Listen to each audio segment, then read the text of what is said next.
சிவாய நமக. அடியாருக்கு அடியேன் சந்தோஷ் திருமேனி சிவாச்சாரியார். நமது அக்ஷரா அண்ணாமலை நேயர்கள் அனைவருக்கும் அன்பான வணக்கம். நாம இப்ப என்ன பார்க்க போறோம் அப்படின்னு பார்த்தீங்க அப்படின்னா, உங்களுடைய ராசிக்கு உண்டான ஆகஸ்ட் மாதம் 2026 இதுக்கு உண்டான பலன்கள் எப்படி இருக்கு அப்படிங்கிறத கொஞ்சம் நம்ம தெளிவா பார்க்க போறோம். இந்த ஆகஸ்ட் மாதம் அப்படிங்கிறது அற்புதமான நிறைய விஷயங்களை, நல்ல விஷயங்களை தன்னகத்தை கொண்ட ஒரு நல்ல மாதமா ஆகஸ்ட் மாதம் 2026 வருது. இந்த மாதத்தினுடைய கிரகங்களினுடைய சாரம் அப்படிங்கிறத பார்த்தீங்க அப்படின்னா, இந்த மாதம் முழுவதுமே குரு பகவான், அப்புறம் கேது, ராகு, சனி பகவான் இவங்கெல்லாம் அதே இடத்துல இருக்காங்க. குரு பகவானை பார்த்தீங்கன்னா கடகராசியிலே தான் இந்த மாதம் முழுவதுமே இருக்கார். கேது பகவான் சிம்ம ராசியிலே இருக்கார். அதே போல ராகு பகவான் இந்த மாதம் முழுவதுமே கும்பத்திலே இருக்கிறார். சனி பகவானை பார்த்தீங்க அப்படின்னா மீன ராசியிலே மாதம் முழுவதுமே வக்ர நிலையிலே செல்கிறார். நல்லா புரிஞ்சுங்க. அடுத்ததா பார்த்தீங்க அப்படின்னா இந்த மாதம் முதல்ல நடக்கக்கூடிய பெயர்ச்சி, இந்த மாதத்தினுடைய முதல் நாள் ஆகஸ்ட் 1 செவ்வாய் பகவான் பார்த்தீங்கன்னா அதாவது தன்னுடைய வீட்டில இருந்து 2ஆம் ராசியிலிருந்து 3ஆம் ராசிக்கு சஞ்சாரம் செய்கிறார். அதாவது ரிஷப ராசியிலிருந்து மிதுன ராசிக்கு அவர் மாறுகிறார். இம்மாதம் ஆகஸ்ட் மாதம் 2ஆம் தேதி சுக்கிர பகவான் சிம்ம ராசியிலிருந்து கன்னி ராசிக்கு சஞ்சாரத்தை மாற்றி பெயர்ச்சி அடைகிறார். அடுத்ததா பார்த்தீங்கன்னா சூரிய பகவானும் புத பகவானினுடைய பெயர்ச்சி இந்த மாதத்திலே 17, 18 ஆகிய தேதிகளிலே அவங்களுடைய பெருக்கக்கூடிய கடகராசியிலிருந்து சிம்ம ராசிக்கு மாறுகிறார்கள். இவ்வளவுதான் இந்த மாதத்தினுடைய கிரக சஞ்சாரம். ஒவ்வொரு தினங்களும் சந்திரனுடைய சஞ்சாரங்கள் மாற்றத்துக்கு உள்ளாக மாறிக்கொண்டே இருக்கும். சரிங்களா? இப்போ என்ன விஷயம் அப்படின்னு கேட்டீங்க அப்படின்னா, இது மட்டும்தான் அப்படின்னா கிடையாது. இந்த மாதத்திலே அதிகமான நிறைய நல்ல விஷயங்கள் இருக்கு. என்னங்கிறத நான் சொல்றேன். இன்னொரு இந்த மாதம் ஆகஸ்ட் 11, 12, 13 உங்களுக்கு ஒரு பேர் அதிர்ஷ்டத்தை தரக்கூடிய ஒரு அற்புதமான நல்ல விஷயம் நடக்க போகுது. அது என்னங்கிறது நான் தெளிவா சொல்றேன். அதற்கு முன்பாக இந்த மாதத்துல என்னென்ன நாட்கள் நல்ல சுபமான நாட்கள், எதெல்லாம் நல்ல விஷயம் அப்படிங்கிறத பார்த்தீங்கன்னா, ஆகஸ்ட் மாதம் 2ஆம் தேதி விநாயகருக்கு உகந்தமான அதாவது அவருக்கு உகந்தமான சங்கடஹர சதுர்த்தி வர்றது. ஆட்டி மாசத்துல வரக்கூடிய சங்கடஹர சதுர்த்தி எப்போதும் மகா சங்கடஹர சதுர்த்தியா வரும். ஆனால் அது முடிந்த உடனே விநாயகர் சதுர்த்தி வந்ததுனால அது மகா சங்கடஹர சதுர்த்தி. ஆனா இது முடிஞ்ச உடனே விநாயகர் சதுர்த்தி வரல. அதனால இதுக்கு அடுத்து வரக்கூடிய சங்கடஹர சதுர்த்தி தான் விநாயகர் சதுர்த்தி. அடுத்த சங்கடஹர சதுர்த்தி எப்ப வருது அப்படின்னு கேட்டீங்கன்னா, ஆகஸ்ட் மாசம் 31ஆம் தேதி திங்கட்கிழமை. இந்த ஆகஸ்ட் மாசத்திலே 2 சங்கடஹர சதுர்த்தி வர்றது. அதுல 2வது வரக்கூடியது ஆகஸ்ட் 31 தான் மகா சங்கடஹர சதுர்த்தி. இந்த மகா சங்கடஹர சதுர்த்தி அன்னைக்கு விநாயகர் பெருமானுக்கு விரதம் எடுத்தோம் அப்படின்னு கேட்டீங்க அப்படின்னா, இந்த ஒரு வருடம் முழுவதும் 12 சங்கடஹர சதுர்த்திக்கு விரதம் எடுத்த பலன் என்ன கிடைக்குமோ அது அந்த மகா சங்கடஹர சதுர்த்திக்கு எடுத்த பலனை கொடுக்கும்.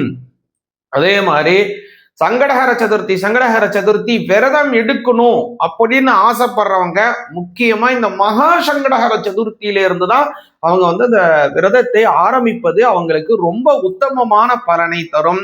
அடுத்ததாக பாத்தீங்கன்னா இந்த மாதத்துல ஆகஸ்ட் மாதம் 10ஆம் தேதி திங்கட்கிழமை சோமவாரத்திலே வரக்கூடியதான அற்புதமான பிரதோஷம். ஆகஸ்ட் மாதம் 25ஆம் தேதி செவ்வாய்க்கிழமையும் ரொம்ப அற்புதமான பிரதோஷம் வருகிறது.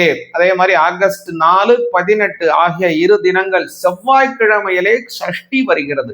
அப்படின்னு ரொம்ப அற்புதமான நாளாக வருகிறது. அதே மாதிரி ஆகஸ்ட் மாதம் 9ஆம் தேதி ஏகாதசி, அதாவது பெருமாளுக்கு உகந்த விரதங்களிலே பொதுவாக விரதத்திலே ரொம்ப உன்னதமான விரதம் இந்த ஏகாதசி விரதம். அப்படியான ஏகாதசி விரதம் வருகிறது. அது மாதிரி பல நல்ல விஷயங்களை கொண்ட ஒரு அற்புதமான விஷயமாக வருகிறது. அதே மாதிரி ஆகஸ்ட் மாதம் 27ஆம் தேதி வியாழக்கிழமையில பார்த்தீங்க அப்படின்னா ஆவணி அவிட்டம் வருகிறது. அதற்கு முதல் நாளே ரிக் உபாகர்மாவும், அன்றைய தினம் எஜுர் உபாகர்மாவும், மறுநாள் காயத்ரி ஜபம் போன்ற நல்ல விஷயங்கள் கொண்ட அற்புதமான மாதமாக ஆகஸ்ட் மாதம் 2026 வருகிறது. வாங்க இதுல உங்களுக்கு கிடைக்கக்கூடிய, நான் ஏற்கனவே சொன்ன பாருங்க, ஆகஸ்ட் 11, 12, 13 ஆகிய தினங்களில் ஒரு பெரிய ஒரு அதிர்ஷ்டம் நடக்க போகுது அப்படின்னு சொன்னேன் இல்லையா? உங்களுக்கு அது என்ன அதிர்ஷ்டம், எதனால அது நடக்குது, மேலும் இந்த மாதத்தினுடைய பலன் உங்க ராசிக்கு எப்படி இருக்குங்கிறதையும் பார்ப்போம். சிவாய நமகா. சிவாய நமகா. தனுசு ராசியாகிய உங்களுக்கு இந்த மாசம் அப்படிங்கிறத கவனிச்சிங்க அப்படின்னா அஷ்டமஸ்தானத்திலே அநேக கிரகங்கள் சேர்கிறது. அந்த 3 நாள் சேருது. அது மட்டும் இல்லாம உங்க ராசினாதான் அஷ்டமஸ்தானத்திலே வக்ரம், அதாவது வக்ரம் பெற்ற சனியை பார்த்து உச்சமடைஞ்ச குரு வக்ரம் பெற்ற சனியை பார்க்கிறார். இது அர்த்தாஷ்டம சனியினுடைய உபாதையை வெகுவாக உங்களுக்கு குறைக்கும். நல்லா புரிஞ்சுங்க. அர்த்தாஷ்டம சனியினுடைய உபாதைகளை வெகுவாக தனுசு ராசிக்காரங்களுக்கு இப்போ உள்ள காலத்திலே குடிக்கும். உங்களோட ராசிநாதன் மறைந்து இருக்காரு அப்படிங்கிற இதுவே வேண்டாம். ராசிநாதன், அதாவது ஒவ்வொரு கிரகமும் ஒவ்வொரு நபரை ரெப்ரசன்ட் பண்றாங்க. சூரியன் தந்தையை குறிப்பவர், சந்திர பகவான் தாயாரை குறிப்பவர், அதே போல செவ்வாய் பகவான் சகோதர சகோதரிகளை குறிப்பவர், புத பகவான் மாதுலா வர்க்கத்தை குறிப்பவர், தாய் மாமா முதலவங்களை சொல்றவர். அதே மாதிரி சுக்கிர பகவான் அப்படின்னு கேட்டோம் அப்படின்னா அவர் கணவன் மனைவி, அதாவது கலத்திரத்தை குறிக்கக்கூடியவர். குரு பகவான் நமக்கு இருக்கக்கூடிய பெரியவங்களை சொல்லுபவர். அது மாதிரி எதற்கு இவ்வளவு தூரம் இதெல்லாம் சொல்றோம் அப்படின்னா, இந்த குரு பகவான் நம்மளுடைய பெரியவர்கள், அதாவது நமக்கு படித்த, அதாவது டீச்சர்ஸ் அவங்கெல்லாம் இருக்காங்க இல்லையா, அவங்கெல்லாம் அந்த குருமார்கள்ல குருவினுடைய ரெப்ரசண்டா இருப்பாங்க. இப்போ இந்த குரு பகவான் ஞானிகள், மகான்கள், குருகுமார்கள், சித்த புருஷர்கள், ஆச்சாரிய புருஷர்கள், இவாளுக்கெல்லாம் எது ரொம்ப முக்கியம்னா கர்மாக்களை விடணும். சஞ்சித கர்மா, பிராரப்த கர்மா, ஆகாமி கர்மா, இதையெல்லாம் விடணும் தான் அவங்களுடைய எண்ணமா இருக்கும். அதனால தான் அந்த கர்மாக்களை எல்லாம் விடக்கூடிய ஒரு அற்புதமான இடம் தான் அஷ்டமஸ்தானம். அதனாலதான் அதற்கு ஆயுள் ஸ்தானம் அப்படின்னு பேர், ஆயுள் ஸ்தானம்னு பேர்.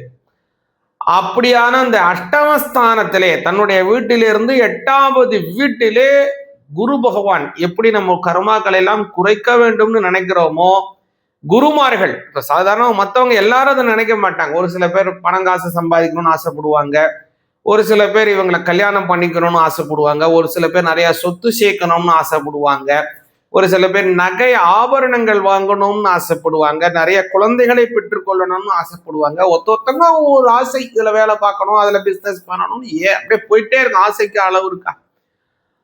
ஆனால் இந்த குருவினுடைய ஆதிக்கம் கொண்டவங்க பெரும்பாலும் பார்த்தீங்க அப்படின்னா, ஆசைகள் இருந்தாலும் கூட அவங்களிடம் ரொம்ப ஒரு அதிகப்படியான ஆசைகள் இருக்காது.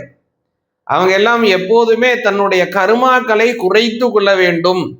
ஒரு வேலை செஞ்சா இதனால என்ன, இந்த மாதிரியான கர்மாக்கள்லாம் நமக்கு வருமே, இதெல்லாம் நம்ம செய்யக்கூடாதுன்னு சிந்தனை செய்யக்கூடியவங்களாவே இருப்பாங்க. அதுல தனுசு ராசிக்காரங்களும் ஒருத்தவங்க தான்.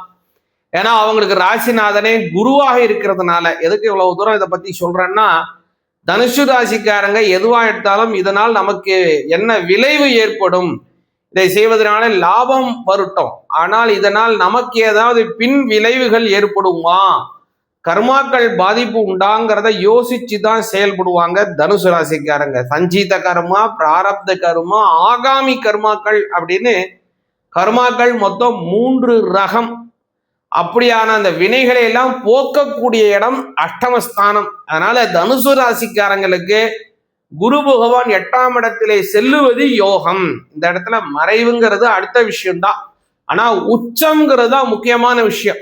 அதனால உச்சம் அடைஞ்ச குரு பகவானாக இருப்பதனால ஒரு பெரிய யோகம். கூடுதலாக இந்த ஆடி அமாவாசையை ஒட்டி சூரிய பகவான், சந்திர பகவான், குரு பகவான், முக்கியமான கிரகங்களா இந்த மாதிரி புத பகவான் எல்லாமே அதுல சேருகிறார்கள்.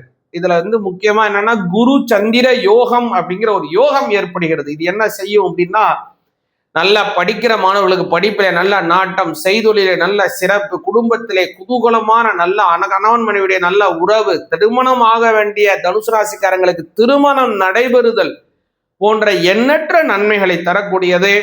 முக்கியமாக சனிக்கிழமையிலே ஆஞ்சநேயருக்கு வெற்றிலை மாலை 21 எண்ணிக்கை கொண்ட வெற்றிலை மாலை போடுங்க. இந்த மாசம் ஆரம்பிக்கிறதே சனிக்கிழமை தான். ஆகஸ்ட் 1ஆம் தேதி, 8ஆம் தேதி, 15, 22, 29 ஆகிய 5 தினங்கள் இம்மாதம் சனிக்கிழமையிலே வருகிறது. அதனால இந்த மாதிரி சனிக்கிழமையில கும்பிட்டு வாங்க, கோடி புண்ணியத்தை பெறுங்கள். சிவாய நமஹ.